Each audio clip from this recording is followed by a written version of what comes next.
कार्यक्रम आज करनाल के अंदर हैं। हमारे अलग अलग 4 मंडल हैं करनाल विधानसभा क्षेत्र के अंदर। चारों मंडलों के सभी पदाधिकारियों से आज बातचीतों की बैठना होगा।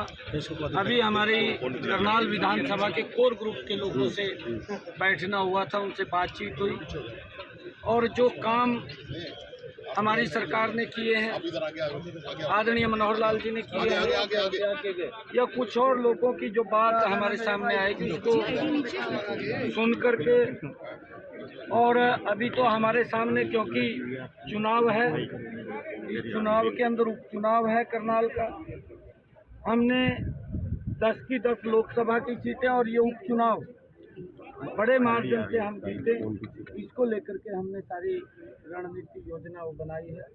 और आने वाले समय के अंदर क्योंकि 25 मई को हरियाणा प्रदेश का चुनाव है और उस चुनाव को लेकर के सभी कार्यकर्ताओं से दुष्यंत चौटाला कई राज खोल रहे हैं सरकार के, कहना कि उनको मुख्यमंत्री बनाया जा रहा था, मंत्रिमंडल विस्तार को लेकर उनके पहले जानकारी थी।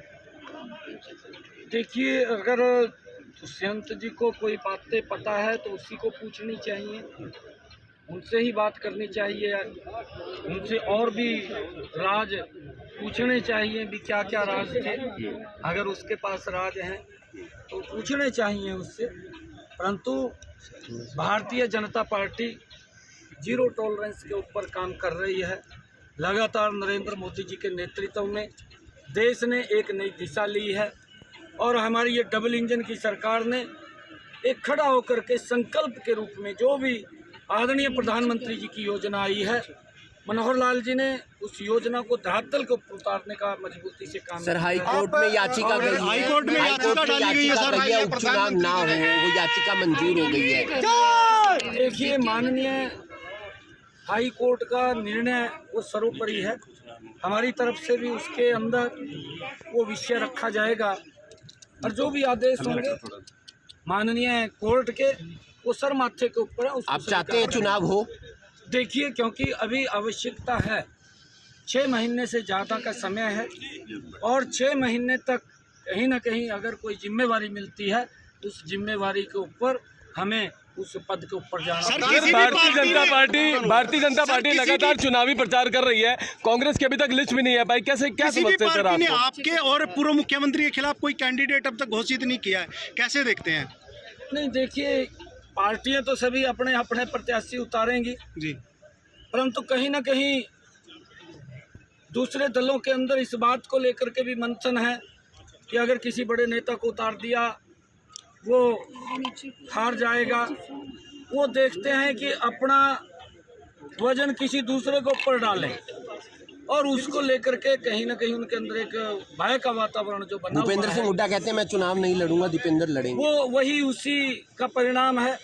पिछले चुनाव के अंदर तो वो भी मैदान के अंदर उतर गया था, अब मैदान से भाग रहा है। यही तो भय इन लोगों के अंदर है। हिसार से चंद्रमोहन बिश्नोई को कांग्रेस उतार रही है, कुलदीप बिश्नोई नाराज चल रहे हैं बीजेपी से। नहीं, देखिए, कुलदीप बिश्नोई जी नाराज नहीं है, हमारे वरिष्ठ नेता हैं।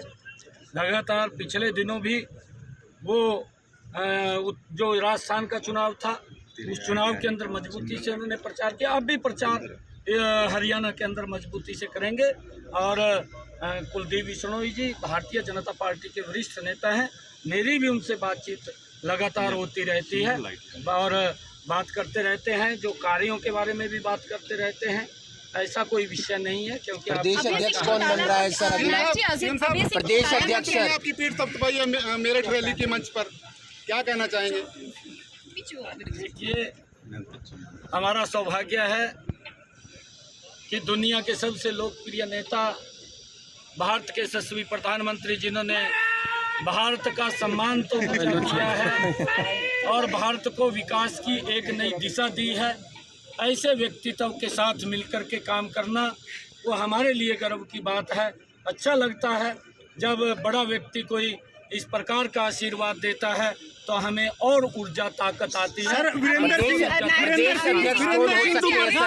अगले प्रदेश अध्यक्ष देखिए, पार्टी तय करेगी और अभी क्योंकि जिम्मेवारियां हैं जल्दी ही कोई न कोई सर संजय भाटिया जी का नाम बड़ा उछल रहा है सर। कोई न कोई अध्यक्ष जो भी पार्टी तय करेगी वो अध्यक्ष हमारे बीच में आएगा और पूछो हम सब केजरीवाल जी को लेकर आपने कल बयान दिया था, पूछते वो हो आज नहीं नायब जी चले के गए। किसान और नहीं देखिए बयान नहीं दिया था क्योंकि ये गठबंधन गठबंधन था जिन्होंने एक इस प्रकार का वातावरण रामलीला मैदान दिल्ली के अंदर किया इकट्ठे होकर के इस प्रकार का दृश्य पेश किया कि जो ये गोल्ड मेडल भ्रष्टाचार के अंदर लेकर के आए हैं।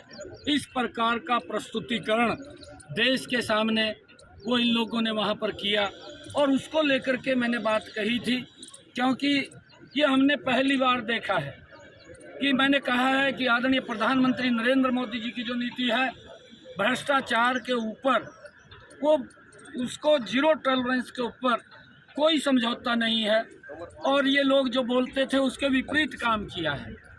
ये आज जो मंच के ऊपर तो लोगों के बीच में जब वोट लेने के लिए जाते हैं ये घमंडिया गठबंधन के लोग ये बात बोलते थे कि हम लोगों को सुविधा देंगे, भ्रष्टाचार नहीं होने देंगे और इनके कार्यकाल के अंदर बड़े बड़े घोटाले वो हुए हैं, उसमें इंक्लूडिंग केजरीवाल भी है।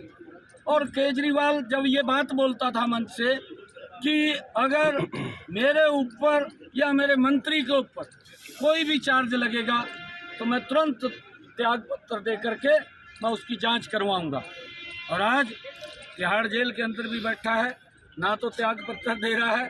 ये कोई चार्ज किसी और ने फ्रेम नहीं किए, ये जो फ्रेम किए हैं चार्ज उनके ऊपर भ्रष्टाचार के लगे हैं ये कोर्ट ने किए हैं और कोर्ट ने सत्य पाया है। और जब